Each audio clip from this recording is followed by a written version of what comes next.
Parliament में हमने कहा था कि कास्ट सेंसस को हम करवा के छोड़ेंगे, और हमने ये भी कहा था कि 50% की जो कैप है, जो आर्टिफिशियल दीवार लगा रखी है, उसको भी हम तोड़ के हटाएंगे। पता नहीं क्या हुआ, सडनली 11 साल बाद नरेंद्र मोदी जी कहते थे कि सिर्फ 4 जाते हैं, सडनली कास्ट सेंसस का अनाउंसमेंट किया। हम इसको सपोर्ट करते हैं, पूरी तरह सपोर्ट करते हैं, मगर हम टाइमलाइन चाहते हैं। हम जानना चाहते हैं ये कब तक होगा, और ये एक पहला कदम है। तेलंगाना एक मॉडल बना है कास्ट सेंसस के लिए, और वो ब्लूप्रिंट बन सकती है।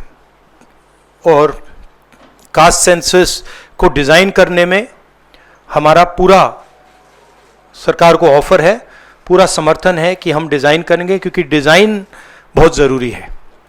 क्योंकि 2 एग्जाम्पल्स हैं, एक बिहार का डिज़ाइन है, दूसरा तेलंगाना का डिज़ाइन है, उसमें ज़मीन आसमान का फ़र्क है। और मैं दोहराना चाहता हूं कि कास्ट सेंसस पहला कदम है। हमारा जो विजन है, एक बिल्कुल नया डेवलपमेंट का, विकास का पैराडाइम हम कास्ट सेंसस के माध्यम से लाना चाहते हैं। सिर्फ रिजर्वेशंस नहीं, मगर हम सेंट्रल सवाल पूछ रहे हैं कि चाहे ओबीसीज हों, दलित्स हों, आदिवासी हों, उनकी देश में कितनी भागीदारी है। कास्ट सेंसस से एक प्रकार से पता लगेगा, बट कास्ट सेंसस से आगे जाना है। हमारे इंस्टीट्यूशंस में, संस्थाओं में इनकी कहां कहां पार्टिसिपेशन है, पावर स्ट्रक्चर जो है उधर कितनी पार्टिसिपेशन है, ये नेक्स्ट स्टेप है। और हम चाहते हैं कि इस डायरेक्शन में कास्ट सेंसस जाए। हमने एक और चीज कही थी, कांग्रेस पार्टी ने रेज की थी, मैनिफेस्टो में भी था, article 15(5). Article 15(5) is reservation in private education institutions. ये कानून है, ऑलरेडी कानून है, और हम चाहते हैं एकदम इस कानून को एनडीए की सरकार, बीजेपी की सरकार इंप्लीमेंट करना शुरू करे। सेंसस को डिले किया है और अपोज किया था, हम इसको वेलकम करते हैं, ये हमारा विजन है, इन्होंने अडॉप्ट किया, बहुत अच्छा। मगर हम चाहते हैं कि हमें डेट्स बताई जाएं, किस दिन तक ये सेंसस होगा, बजट में इसका पैसा आना चाहिए, अभी बजट में पैसा नहीं है, और फिर जो डेवलपमेंटल विजन है वो हमारे सामने प्रेजेंट होना चाहिए। तो ये मैं आपसे कहना चाहता था, अंग्रेजी में बोल देता हूं।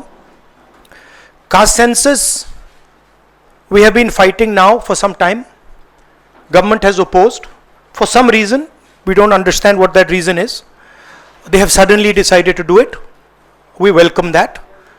We are happy that they have done the caste census. Telangana is a model state for the caste census. There are 2 caste censuses in front of us. One is Telangana, the other is Bihar. They are completely different caste censuses.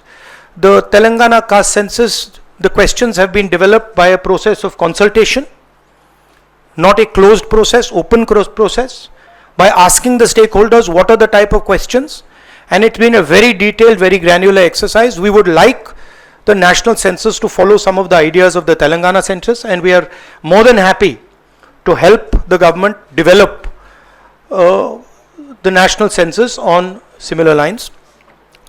We've had 2 other issues that we have discussed which are also central, which is the 50% cap on reservations. Now this is becoming an impediment.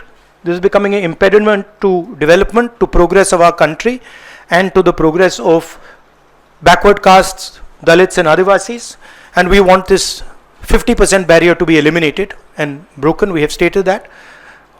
We have achieved We have put enough pressure on the government to get the caste census done. We want a date by when it's done. We are going to put pressure on the government to make sure that 50% cap is destroyed. And after that, there is a third thing, which is the Article 15(5), which is reservation in private educational institutions. It is already a law. We want that law to be implemented as soon as possible. So that is broadly the structure. We see the caste census as a new paradigm of development, and we want to go beyond the caste census. We want to understand what is the participation of 90% of our population in the power structure of our country, where are they participating effectively, and where are they not participating, and we want to give them participation and access to power. So we are absolutely convinced in the Congress Party that the caste census is a first step of a completely new development paradigm in the country, and we are going to push this paradigm through one way or the other. It doesn't matter what the BJP thinks. We have shown that we can pressure the BJP into doing the caste census. We are going to show you that we are going to pressure the BJP into doing 15(5) and also removing the 50% cap. I think every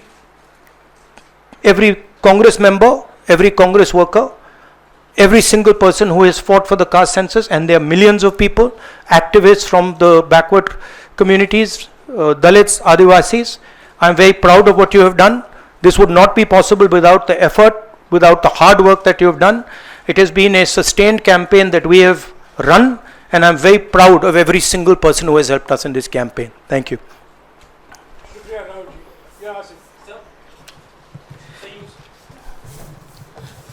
So you said that the government was opposed to this and suddenly decided to take this step. Do you think that this decision has been taken in light of the upcoming Bihar polls?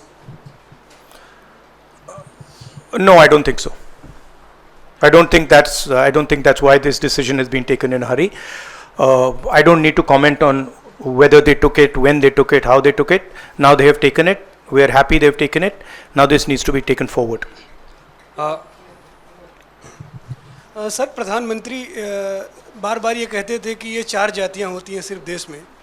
अब अचानक से फैसला हुआ, तो क्या लगता है कि आपको जो विपक्ष ने और आप लोगों ने दबाव बनाया, उस दबाव के कारण? ये सिर्फ हमने दबाव नहीं डाला, ये सिर्फ दबाव नहीं डाला है हमने, ये हमने ऑर्गेनाइज तरीके से बहुत गहराई से कैंपेन चलाया है, ग्रासरूट लेवल पे कैंपेन चलाया है, और महीनों से हम ये कैंपेन चला रहे हैं, और इस कैंपेन का असर पड़ा है, इफेक्ट आया है, और इसीलिए इन्होंने ये डिसीजन लिया है.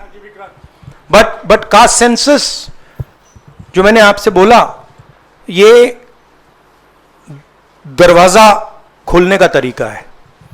उसके बाद रियल विकास का काम शुरू होगा.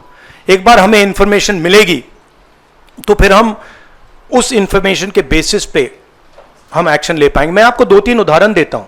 तेलंगाना के कास्ट सेंसस में से इंफॉर्मेशन किस ग्रैन्युलैरिटी की आ रही है और किस टाइप की इंफॉर्मेशन आ रही है.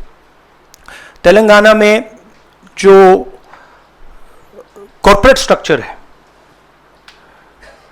CEOs, management team, senior management, ownership structure, उसमें आपको एक दलित नहीं मिलेगा, एक आदिवासी नहीं मिलेगा, एक पिछड़े वर्ग का व्यक्ति नहीं मिलेगा. मैं कह रहा हूं एक नहीं मिलेगा.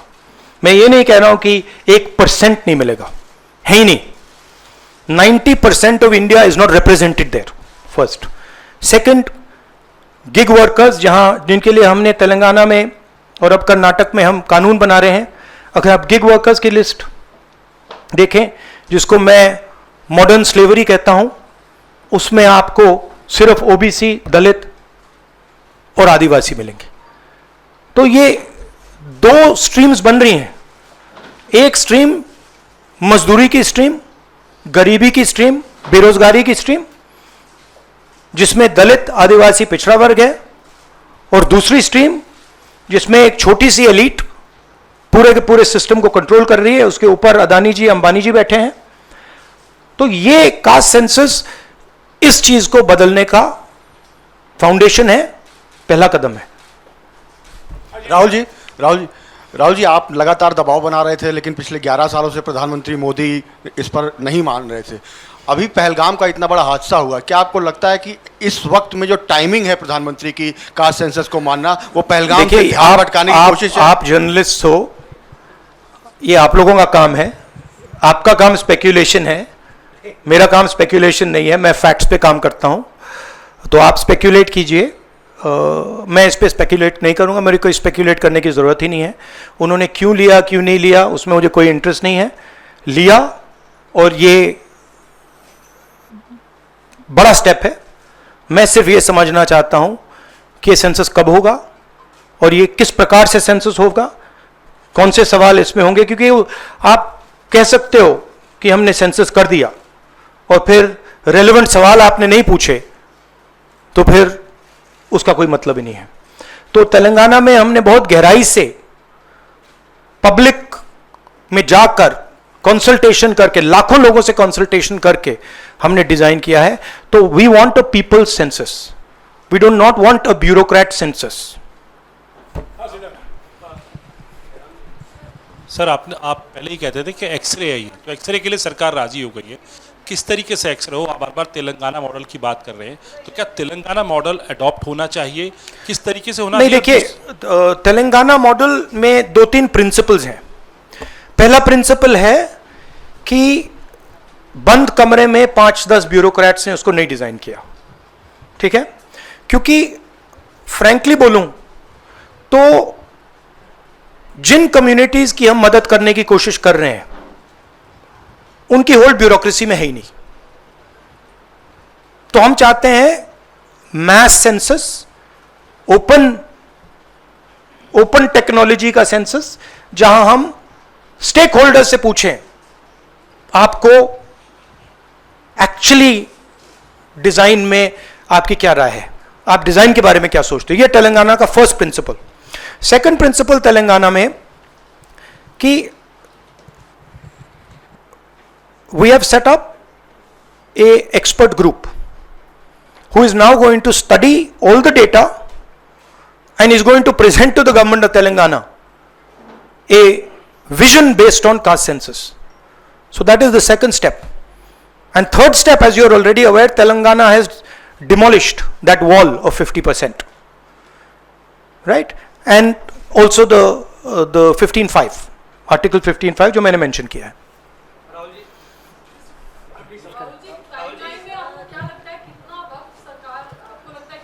मुझे लगता है, मेरी इमीडिएट सस्पिशन है कि ये वो वुमेन्स बिल वाली स्ट्रेटजी टाइमलाइन वाली है, but I hope that better sense prevails.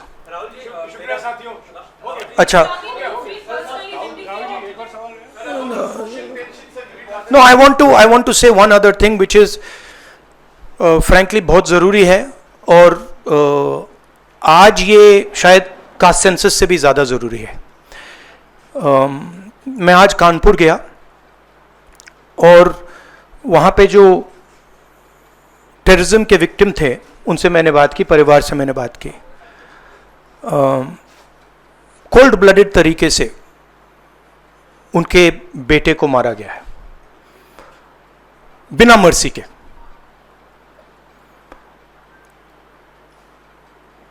और 28 लोगों को ऐसे मारा गया है, बहुत सारे लोग घायल हुए हैं।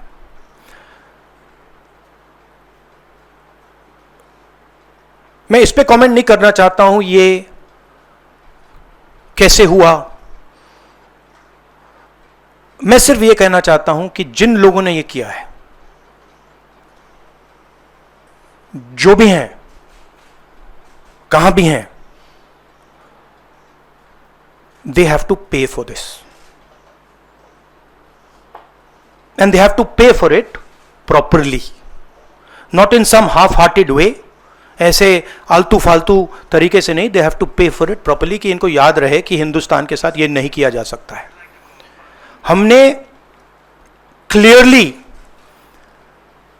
ऑपोजिशन की और सरकार की मीटिंग में क्लियर हमने लाइन दी है, यूनानिमस लाइन,